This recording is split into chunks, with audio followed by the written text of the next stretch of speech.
Skaistone ir būvniecības uzņēmums, kas ar Airform tehnoloģiju pielieto šūnbetonu. Airform ir efektīva siltuma, skaņas un uguns izolācijas tehnoloģija, kas uzlabo ēku energoefektivitāti. Šūnbetonam ir zems blīvums, zema tilpuma masa, augsta termoizolācija, laba skaņas absorpcija un izcila ugunsdrošība. Izgatavojam visu uz vietas objektā, nepieciešamajā daudzumā un nepieciešamajā blīvumā. Šūnbetonu izmanto celtniecībā, piemēram, jumtu un grīdu klājos, ceļu būvē, kā arī ģeotehniskos risinājumos. Šūnbetons ir plūstošs un viegls betons, kas satur betona sastāvā vienmērīgi iejauktas putojoša reaģenta radītas putas. Mikroburbuļu ievadīšana betona matricā nodrošina gala produktam unikālas īpašības, zemu strukturālo slodzi, augstu termoizolāciju, labu skaņas absorpciju un izcilu ugunsdrošību. Ar šūnbetonu būvēt ir lētāk, ātrāk un videi daudz draudzīgāk. Viens no efektīgākajiem šūnbetona pielietošanas veidiem – tas ir tukšuma aizpildīšana. Rīgā ir ļoti daudz pagājušā gadsimta sākumā būvētu namu, un tiem namiem parasti ir pagrabi.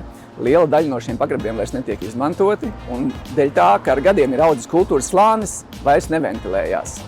Šo pagrabu neventilēšanas dēļ tajos ir pastiprināts liels mitrums, kas ietekmē konstrukcijas.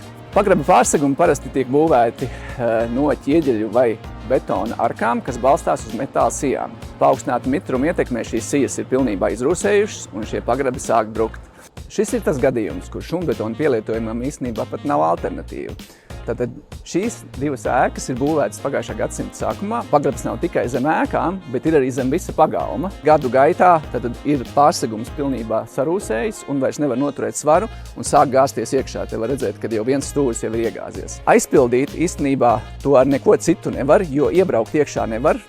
Mašīnas svaru tas neizturēs. Noliekot iekārtu uz ielas, šūnbetonu mēs varam sūknēt līdz pat 600 metriem horizontāli un 50 metrus vertikāli. Tātad varam viņu iekārtu nolikt lielu distanci no objekta. Šūnbetons nav jākompaktē, nav jāvibrē, tātad tas brīvi ieplūst iekšā jebkurā spraugā.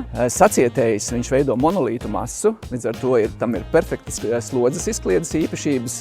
Protams, šeit pagalmā tas nav svarīgi, bet pagrabos, kad tiek iekšā sūknēts, nodara arī viņa siltumizolācijas īpašība. Ja, teiksim, mēs vidēji šeit ir apmēram 1,5 līdz 2 metru bieza šūnbetona kārta, tas būtu tas pats, kas apmēram 1 metru bieza putu polistirols, tas būtu ļoti silts.